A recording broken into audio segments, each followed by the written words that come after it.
또 이제 트럼프가 됐기 때문에 이 얘기는 안 할 수 없는데 지금 여기 보시면 연준 의장이 약간 되게 짜증나 있는 표정입니다. 어서와, 이번이 두 번째지. 이제 트럼프랑 연준 의장 만남은 두 번째거든요. 그래서 이제 이렇게 트럼프가 재선에 성공했기 때문에 또 트럼프 수혜주와 피해주를 미리 잘 봐두시고 선점해 두시면 트럼프 2기가 끝났을 때 또 돌아보시고 그때 잘 살았다 하실 수도 있으니까 같이 한번 정리해 보겠습니다. 자, 일단은 이건 제가 정한 게 아니고 예전에 트럼프 1기 때 썼던 전략 이름이 미치광이 전략입니다. 들어보신 분 있나요? 트럼프가 자기가 의도적으로 미친 것처럼 행동을 하는 거예요. 그렇게 보이도록. 나 미친놈이니까 건들지 마라. 나 어떻게 행동할지 모르는 사람이야가 바로 일명 미치광이 전략인데 트럼프가 벌써부터 그 전략을 쓴다라고 외신에서 분석을 하고 있죠. 예를 들어서 이렇게 인터뷰를 합니다. 자, 트럼프가 시진핑도 내가 미쳤다는 걸 안다. 만약에 중국의 시진핑이 대만을 침공하면 내가 관세 200% 때릴 걸 시진핑도 알고 있다. 나 그런 놈인 거 알고 있다. 여기 보시면 트럼프가 시진핑 보면서 내 스타일 알지? 한번 겪어봤잖아. 2018년 때 우리 한번 겪어봤지? 악몽을 한번 꾸게 해줄까? 이러면서 약간 어떻게 보면 미치광이 전략입니다. 빠르게 질서를 정리하는 하나의 전략인데 지금 트럼프의 전략이 먹힐지 봐야겠지만 지금 이런 식으로 또 밀고 나가고 있는데 지금 시장에서 한 가지 또 우려하는 게 이제 트럼프가 됐으니까 뭐 중국도 또 대만 침공 막 이런 거 하는 거 아니냐. 이제 러우 전쟁, 중동 전쟁 다음은 양안 전쟁이라 그래서 중국 대만 전쟁을 양안 갈등, 양안 전쟁이라고 부르는데 2025년 최대 리스크는 이쪽 아니냐라고 보시는 분 많거든요. 근데 이렇게 밀고 나가면 쉽지 않을 수도 있다라는 얘기도 나오고 지금 중동 쪽도 트럼프가 네타냐후 이스라엘 총리한테 내 취임식 2025년 1월 20일 전에 이스라엘 전쟁 끝내라. 야, 진짜 엄청 세죠. 약간 멋있게 보면 멋있는 말인데 큰형님이 동생한테 야야야 지금 너 저기 이란하고 이스라엘하고 둘이 미사일 약속대로 한 발씩 쏘는 건 알겠는데 너도 뭐 이란한테 맺힌 건 많은 건 알겠는데 나 취임식 행사할 때는 조용하게 좀 하고 싶으니까 그거 알지? 눈치껏 해라. 전쟁 끝내라. 약간 이렇게. 이 말이 더 무섭습니다. 갑자기 저 중동 쪽 얘기가 조용해졌죠. 그렇게 대선 전에는 막 이란하고 이스라엘하고 매주 주말마다 미사일 쏘고 난리치더니 갑자기 조용해졌습니다. 트럼프 되니까 갑자기 알아서 이제 깨갱한다는 얘기도 있는데 질서가 정리되고 있는 그런 느낌이고 그리고 갑자기 러우 전쟁도 종료 얘기가 나오죠. 푸틴도 갑자기 이제 트럼프 당선 축하한다면서 취임식 전에 한번 통화하고 싶다. 긍정 모드. 브로맨스라고 불리는데 미국과 러시아의 스트롱맨이라고 불리죠. 둘 다. 그리고 주말간에 트럼프도 젤렌스키 우크라이나 대통령과 통화해서 이제 푸틴과도 통화할 거다라고 밝혔습니다. 트럼프가 그 공약 중에 하나로 내가 취임되면 취임 24시간 내로 러우 전쟁 종식시키겠다라고 선언할 정도로 엄청 이걸 강조했던 거기 때문에 지금 시장에서도 야 이거 휴전하는 거 아니야? 이제 슬슬 끝나는 거 아니야? 이런 얘기까지 나오고 있습니다. 취임식 전에 끝내려는 거 아니냐? 막 이런 얘기까지 나옵니다. 속전속결로 지금 중국, 중동, 러우, 바이든 행정부 때 정신 없었던 그런 막 갈등이라는 것들이 오히려 지금 사사삭 정리되는 그런 느낌이 들고 있습니다. 그래서 많이들 물어보시는 게 그러면 전쟁이 끝나니까 이제 전쟁이 종료될 수도 있으니까 휴전에 들어가면은 방산주도 끝물 아니에요? 라고 물어보실 수 있는데 같이 한번 과거 기록을 보실까요? 일단은 이게 지금 ITA라는 방산주 ETF 두 개를 임기별로 비교해 놓은 건데 오른쪽 먼저 보시면 바이든 행정부 때는 아이러니하게도 러우 전쟁이 터지면서 요 막판에 러우 전쟁과 중동 전쟁이 둘 다가 겹치면서 무려 71%로 마무리를 했습니다. 아직 끝난 건 아니지만 이제 이 정도 끝날 것 같고 트럼프는 왜곡이 될 수 있다고 좀 느껴진 게 제가 보니까 방산주가 시장보다 잘 나가다가 70% 수익률 내다가 코로나 폭락을 맞아가지고 이게 조금 이게 시장 그 수익률로 좀 왜곡되는 경향이 있겠다 싶긴 하더라고요. 제가 지금 보니까. 그래서 결론적으로는 트럼프 임기 동안 방산주는 30% 올랐고 바이든 때 70% 올라서 보시기에 역시 트럼프는 전쟁 종료시키니까 방산주가 조금 오히려 안 좋을 수도 있겠다라고 하실 수 있는데 그게 또 그렇게 볼 수만은 없는 게 지금 이제 트럼프가 유럽이나 한국이나 각 국가에 방위 예산을 오히려 더 늘리라고 방위비 분담하라 그러고 전 세계 국가들도 지금 방위 예산 늘리고 방위 예산 늘리는 게 곧 방산주 수익률로 이어지기 때문에 꼭 전쟁이 끝난다고 해서 방산주가 떨어지거나 하는 건 또 그건 아니거든요.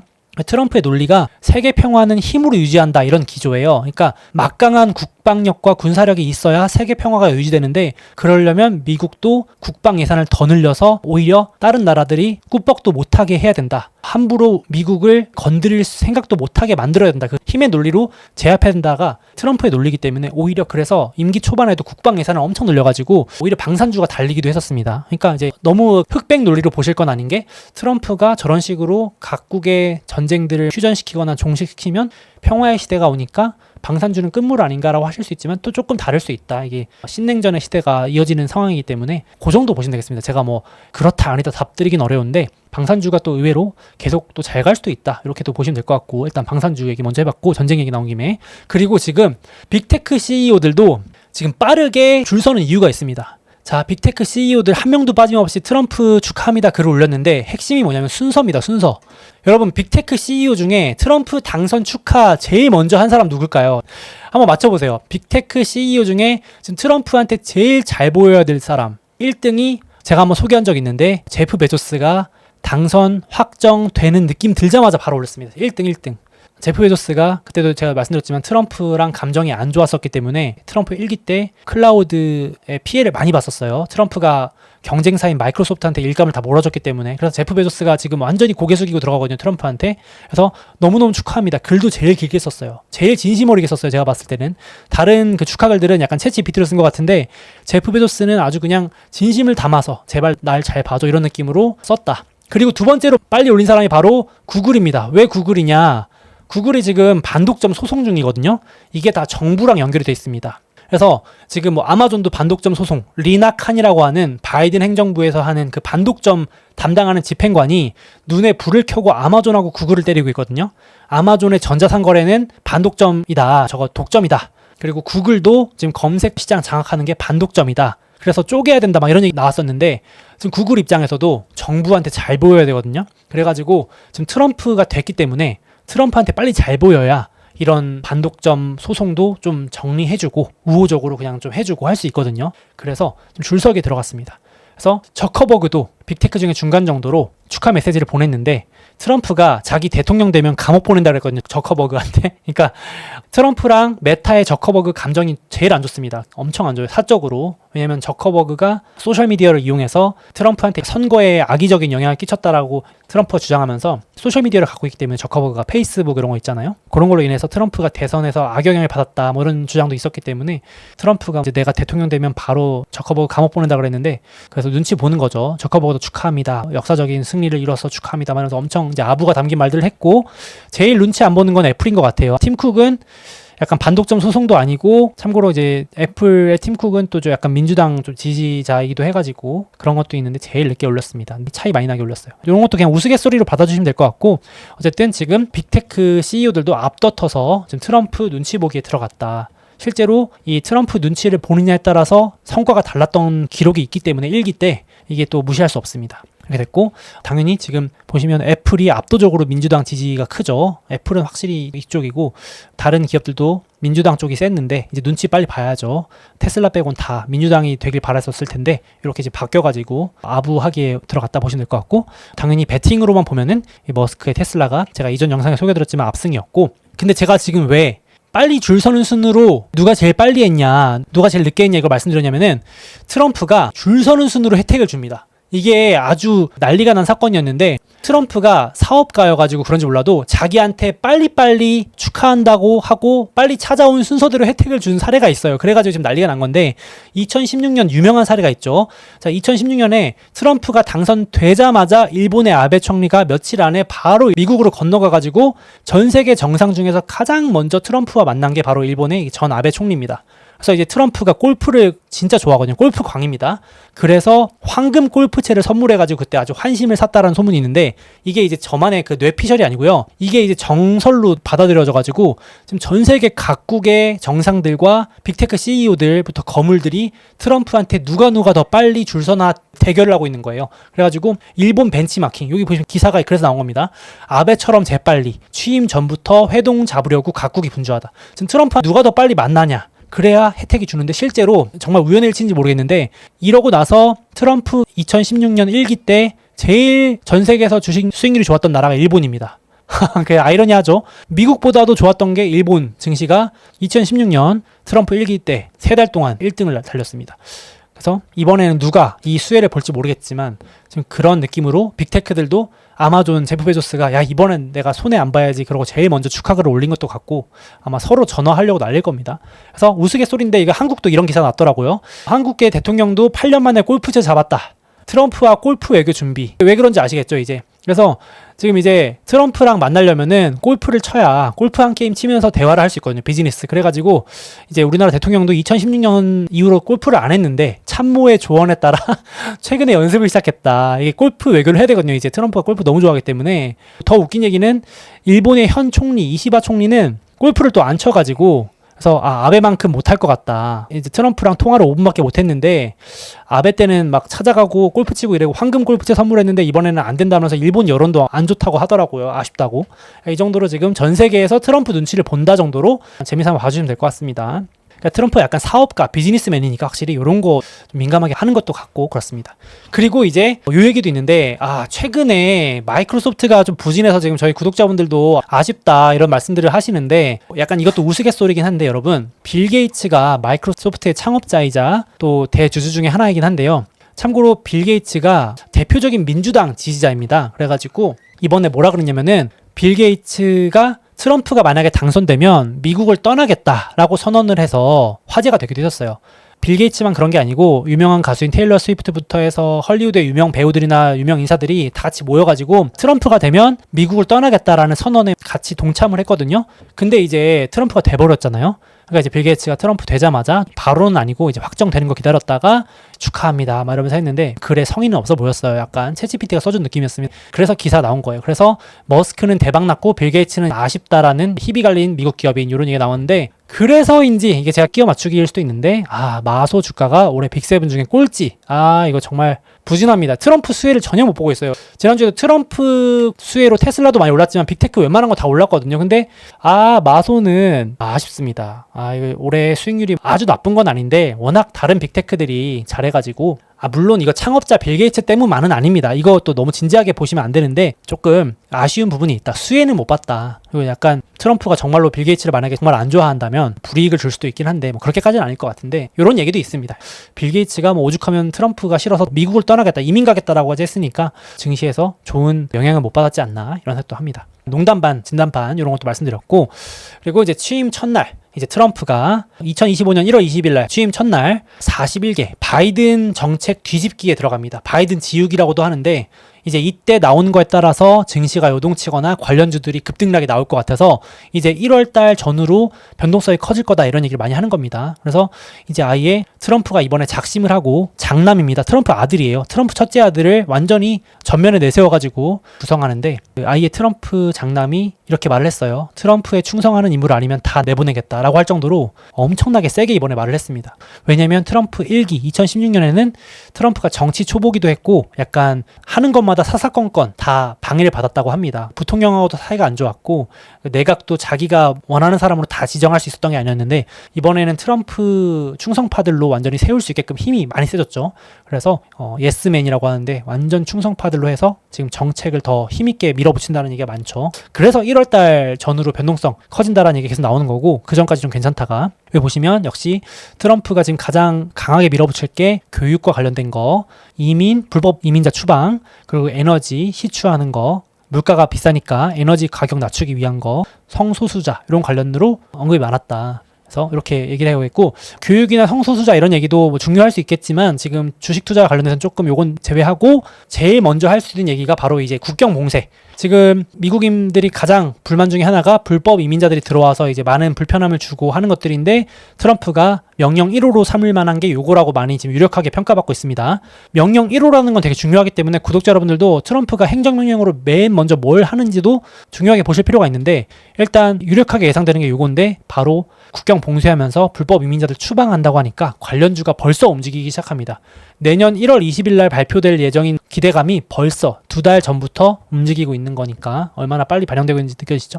그래서 이게 미국에는 재밌는 주식이 있는데 교도소 기업도 상장이 돼 있습니다. 야, 이거 저도 오랜만에 보는데 2016년 트럼프 당선되고도 이 주식이 한 몇 달 동안 엄청 올랐거든요. 근데 이제 또 오르는 거 보고 야, 이거 또 오랜만에 또 트럼프 테마주가 움직이네 생각이 들었는데 요게 이제 미국은 민간 교도소가 이렇게 운영이 돼 있는데 이게 사실 말이 민간이지 정부가 이제 위탁을 해요. 정부가 직접 운영하기는 예산이 낭비되니까 민간 기업하고 계약을 맺어가지고 연방 정부가 미국의 한 50여 개의 교도소를 아예 민간 기업한테 위탁을 맡겨가지고 야, GEO라는 이 기업한테 너희들이 좀 맡아줘. 그래서 여기 수감자들 우리 영화나 미국 드라마 같은 데 보시면 나오는 진짜 그 감옥을 운영하는 기업이 상장돼 있는 겁니다.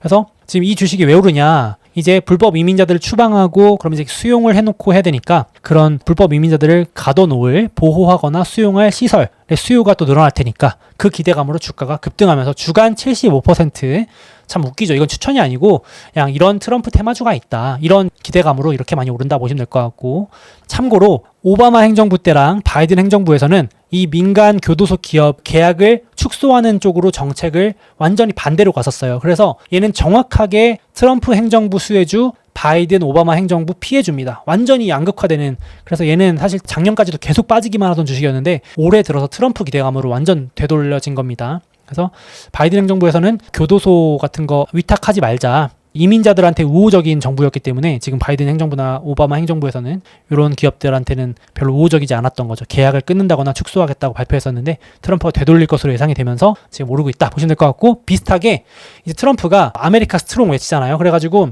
미국의 경찰 예산을 늘려야 된다. 경찰한테 힘을 실어줘야 범죄를 저지른 사람들을 막 잡을 수 있고 나라가 질서가 잡힌다, 이런 논리를 가지고 있기 때문에 경찰 예산 증가도 발표한다. 그래서 트럼프 수혜주로 요 기업도 재밌는 기업인데, 경찰들 보면 여기 증거 같은 거 표착하기 위해서 바디캠 요즘 달고 있는 걸 드라마나 영화 보시면 있잖아요. 앞에 이렇게 카메라 딱 달아놓고 있는 거, 그 경찰의 시선에서 볼 수 있는 거, 그 바디캠하고 테이저건, 전기 나가는 거, 그 테이저건을 대표적으로 만드는 미국의 1등 기업이 엑손이라고 있습니다. 엑손. 요 기업이 또 주가 급등하는 거 보시면 참 신기하죠. 요게 트럼프 수혜주입니다. 이런 주식들은 감옥 교도소 주식이나 경찰 예산 수혜주는 특정 범죄가 발생했을 때 주가가 급등하는 경우가 많고, 미국에서 어떤 테러가 발생했거나 사회가 혼란스러울 때 수혜주로 꼽히는 주식들입니다. 아이러니하죠. 그러니까 세상이 평화로울 때는 조용하다가 세상이 혼란스러울 때 급등하는 아이러니한 주식들이 대표 두 개입니다. 근데 이제 요게 또 웃긴 게 미국 경찰들이 독점적으로 이 기업한테 위탁 생산을 맡겨요. 바디캠 테이저건은 이 기업이 거의 독점적으로 만듭니다. 한 점유율이 50%가 넘는 걸로 알고 있거든요. 그러니까 이 교도소 기업도 미국 정부가 믿고 맡기는 기업이고, 이 엑손도 아예 그냥 미국 경찰이 매년 테이저건 만들어줘, 바디캠 만들어줘, 이런 독점성을 띠니까 수혜를 받아가지고 오르는 기업이다 보시면 되겠습니다. 이런 기업도 있다. 지금 트럼프 행정명령이나 정책 수혜감으로 이런 분야도 오르는구나 라고 보시면 되겠습니다. 참고로. 그리고 아까 말씀드렸듯이 트럼프는 지금 물가 잡는 유일한 방법이다, 가장 좋은 방법은 기름 가격 낮추는 거라고 하고 있고, 실제로 자, 트럼프 1기 행정부 때 여기 보이시면 자, 에너지 ETF거든요. 엑소모빌이나 쉐브론 같은 그런 기업들입니다. 유가도 비슷하게 흘러갔는데 트럼프가 되고 나서 유가를 계속 안정적으로 누르려는 노력을 많이 했었거든요. 그래서 아이러니하게도 에너지 관련 주식들은 좋지 않았습니다. 여기 보시면 우하향하죠. 그래서 저는 어떤 분이 트럼프 수혜주가 에너지다라고 하는데, 저는 약간 거기에는 전적으로 동의는 하지 못하겠는 게, 트럼프 1기 때를 보시면 트럼프는 규제 완화를 통해서 에너지 가격을 낮췄고, 에너지 가격을 낮추면서 오히려 기름 가격이 안정되면서 에너지 기업들의 주가가 그렇게 좋지는 않았어요. 사실 막 최대 수혜주라고 보기는 좀 아쉽습니다. 다른 주식들이 더 많이 올랐고, 그리고 물론 코로나 때 폭락했던 건 좀 논외로 할게요. 이거는 트럼프의 전략 때문에 빠진 게 아니고 코로나 때문에 락다운 걸려서 에너지와 유가가 빠진 건 요거는 제외하고, 취임 1, 2, 3년 차 보셨을 때도 에너지 관련 기업들이 막 좋았다고 보긴 어렵다. 취임 초반에는 좀 오르다가 취임 이후에 오히려 좀 빠지더라고요. 오히려 바이든 행정부 때 잘 기억해 보시면 아이러니하게도 바이든 행정부 때 기름 시추 규제를 강화하니까 유가가 급등하면서 오히려 에너지 주식들이 막 너무 잘 나가가지고 횡재세라는 걸 전 세계적으로 도입하렸던 거 기억나시나요? 횡재세라 그래서 에너지 기업들이 운 좋게 유가 폭등으로 에너지 때문에 너무 많은 수익을 얻어가지고 횡재했다. 지금 전 세계 국가들은 높은 물가와 에너지 가격, 전기료 때문에 고통받는데 너희 에너지 기업들만 운 좋게 횡재해서 돈 받았으니까 세금으로 그걸 더 내라 해서 횡재세 도입을 하려고 했던 게 바이든 행정부 때 전 세계적인 추세였습니다. 어느 정도로 에너지 기업들이 좋았는지 아시겠죠? 그래서 바이든 행정부 때는 수익률 1등의 에너지 기업들이 오를 정도로 좋았는데, 아이러니하게도 트럼프 행정부 때는 지금 트럼프의 기조가 시추를 늘린다, 취임 첫날부터 규제 다 풀 거다라고 할 정도로 하니까 에너지 가격이 안정돼서 에너지 기업들은 조금 생각보다 부진할 수도 있다는 것도 한번 참고로 보시면 될 것 같아요. 무조건 트럼프 하면 에너지가 좋다, 이것도 과거 사례를 봤을 때 아닐 수도 있다라고 생각 한번 해보시면 좋겠습니다. 그리고 유가 안정되면서 태양광, 신재생 에너지 보조금 축소 이런 것 때문에 이런 것도 조금 안 좋은 부분도 있었다 보시면 될 것 같아요. 그래서 트럼프 1기 초반에 여기 선 그어놓고 여기 16년도에 제일 좋았던 게, 초반에는 금융 규제 완화, 트럼프가 미국의 월가에 되게 친화적인 인물입니다. 그래서 규제도 풀어주고 투자도 할 수 있게 해주고, 트럼프 행정부의 내각으로 될 사람들도 월가 출신들도 되게 많을 정도로 친화적인 인물이어서 금융주가 좋고, 에너지가 초반엔 좋았으나 제가 말씀드린 것처럼 후반에 좀 안 좋은 부분이 있었고, 미국 제조업 부활, 이거는 바이든 행정부도 마찬가지죠. 미국이 제조업 부활하게 하는 거는 트럼프 때부터 했던 거기 때문에 리쇼어링이라 그래서 전 세계 공장 제조업 일자리를 미국으로 돌아오게 한다. 트럼프의 전략이 그거였죠. 그래서 트럼프는 관세를 때려서 미국으로 들어오게 하는 거였고 바이든은 보조금을 뿌려서 정책 지원금을 줘서 미국으로 들어오게 하는 약간의 다른 거였지만 결과는 뭐가 됐든 트럼프나 바이든이나 미국의 지금 공통된 기조는 제조업 일자리를 다 미국으로 데려오려고 한다. 그래서 이 기조는 바뀌지 않는데 저는 그래서 투자한다면 금융 쪽하고 제조업 쪽이 인프라 쪽이 더 좋고 에너지는 조금 과거 사례를 봤을 때 꼭 좋으리라고 보장하기가 좀 어려울 수 있겠다라는 생각을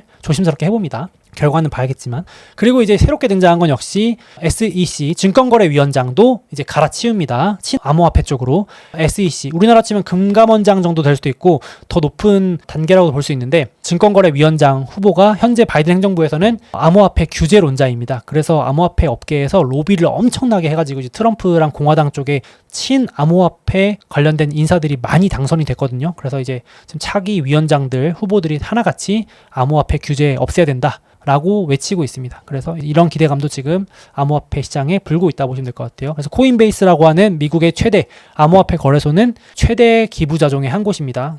번 돈 아마 다 때려박았을 정도로 엄청난 공을 들였을 거예요. 그래서 트럼프 최대 수혜주 중에 코인베이스도 들어간다고 보여집니다. 그래서 코인베이스 CEO가 결과를 보고 미국 역사상 가장 친암호화폐적인 정부가 탄생했다고 할 정도로 환호한 게 그 증거라고 보시면 되겠습니다.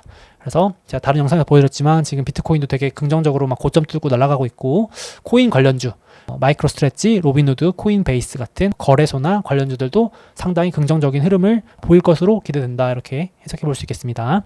자, 그래서 한번 트럼프 시대의 수혜주와 피해주 같이 얘기를 해보고 있는데 2016년 트럼프 1기 초반 1년만 봤을 때는 금융, IT, 소재, 제조업 쪽이 좋았고요. 리쇼어링, 제조업 부활, 미국을 다시 위대하게 전략에 그때 썼기 때문에 이렇게 보시면 될 것 같고 트럼프 2기 때 이제 확정이 되고 나서 제가 이번 주 한 주간 봤을 때 정리해보면 역시 중소형주 규제 완화, 기대감, 암호화폐, 그리고 금융주 좋았고 규제 완화. 그리고 지금 바이든 행정부부터 이어지는 AI 인프라는 계속될 것 같고요. 이거는 트럼프도 AI 패권 전쟁을 먼저 시작했던 인물이기 때문에 이거는 더하면 더했지 덜 하지 않을 것 같고 제조업, 일자리 다시 가져오는 거 이렇게가 역시 트럼프 2기 출발부터도 강했다라고 보시면 될 것 같아요. 저는 이제 그래서 특별한 변수가 없다면 요 애들이 트럼프 2기도 주도하지 않을까라고 조심스럽게 생각을 해보겠습니다. 그래서 눈여겨봐야 되지 않을까 싶고 역시 반대로 태양광, 친환경, 중국 이런 주식들이 조금 트럼프 피해주로 꼽히면서 안 좋았다. 이렇게 보시면 되겠습니다. 한번 정리해봤고요. 그래서 제가 여기 넣어놨지만 AI는 가던 길을 계속 가고 트럼프 당선되든 안 되든 엔비디아, 브로드컴, 팔란티어 오르고 전력 관련주, 원전주, 제조업, 인프라 주식들 좋았고 트럼프 행정명령 수혜주로 제가 소개드린 그런 민간 교도소 기업, 바디캠 경찰 예산 증가하는 그런 엑손이라는 기업도 있었다. 참고 정도 봐주시면 될 것 같고 암호화폐 관련주, 중소형주 다 좋았다. 그리고 트럼프 피해주로 태양광, 신재생주들이 좀 안 좋았다. 이렇게 개별 주식도 한번 정리를 해놓으시면 좋을 것 같습니다. 그렇지만 이제 대통령이 누가 됐다고 해서 엄청나게 바뀌기보다는 저는 이제 우상향 된다고 보기 때문에 여기도 제목이 대통령이 주식시장을 컨트롤하지 않는다, 못한다라고 저도 보기 때문에 개별 기업 어떤 주식들이 좋을지 보시고 미국 주식시 결과적으로 우상향한다. 이렇게 보시면 더 마음 편하게 투자하실 수 있지 않을까 싶습니다.